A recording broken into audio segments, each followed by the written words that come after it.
Au tribunal militaire de Ouagadougou, les plaidoiries se poursuivent avec le même objectif, l'allègement des peines proposées par le parquet militaire. Une dizaine d'accusés étaient concernés par les débats de ce 3 juillet, ce qu'il faut retenir avec Zoubaviel David Dabiré.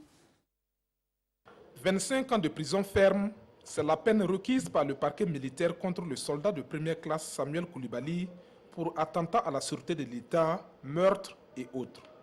Et ce matin, son avocate maître Mariam Kandili tente de l'extirper des griffes de l'accusation à travers une démonstration de la non-constitution des infractions à lui reprocher.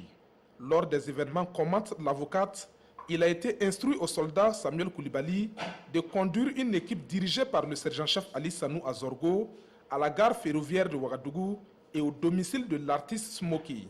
Après leur passage en ces lieux, selon les pièces du dossier, des dégâts considérables ont été constatés. Ces faits ont conduit le parquet militaire dans ses réquisitions à tenir l'équipe pour coupable de l'infraction de complicité d'attentat à la sûreté de l'État sans en apporter la preuve matérielle selon l'avocate qui rappelle, je cite, « Samuel Koulibaly n'a fait que conduire l'équipe sans poser d'acte et selon la loi pénale burkinabé, conduire un véhicule n'est pas une infraction pénale. » Et pour étayer son argumentaire, l'avocate renvoie le tribunal à un précis du professeur Albert Demilogo, la simple appartenance à un groupe criminel n'est pas un fait infractionnel. Il appartient au juge de trouver les faits matériels pour justifier une condamnation. L'attentat à la sûreté de l'État n'étant pas constitué selon Maître Kandili, il faut acquitter le soldat Samuel Koulibaly pour les autres infractions.